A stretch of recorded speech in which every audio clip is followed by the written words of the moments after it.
যে জীবন আপনার নিজের চুজ করা, সে জীবন নিয়ে আপনি চাইলেও কমপ্লেন করতে পারবেন না।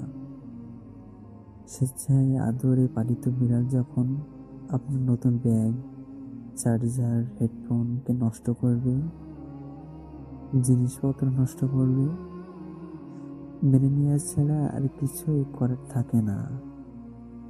কার কাছে অভিযোগ করবেন? যে চাকরিটা আমরা সাধনা করে, কষ্ট করে অর্জন করি, প্রচন্ড মানসিক পিষ্ট হয়েও অভিযোগ করার আর সুযোগ থাকে না। নিজের ইচ্ছায় দেশ ছেড়ে বিদেশ গিয়েও কমপ্লেন করা যায় না। খুব কাছের কাউকে হয়তো বলা যায়, তাও দুই একবার। কিছুদিন পর তারাই বলবে, জানতামই তো এমনই হবে। মেজরিটি জিনিস আসলে অনেক ভয়াবহ।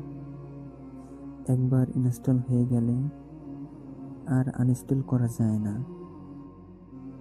চাইলেই ছোটবেলার মতো গলা ফাটিয়ে কান্না করা যায় না।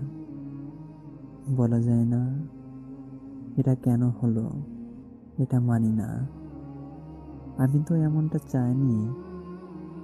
জামটা ডেকে ঘরে আনি, অভিযোগ না করে মানি নেয়ার অথবা মেনে নেয়ার মাস্টার্স করতে থাকতে বাকিটা জীবন ছোট হয়ে আসে। এটা সত্য, যত বেশি আপনি মানিয়ে নিতে পারবেন, ততই দেখবেন জীবন সুন্দর।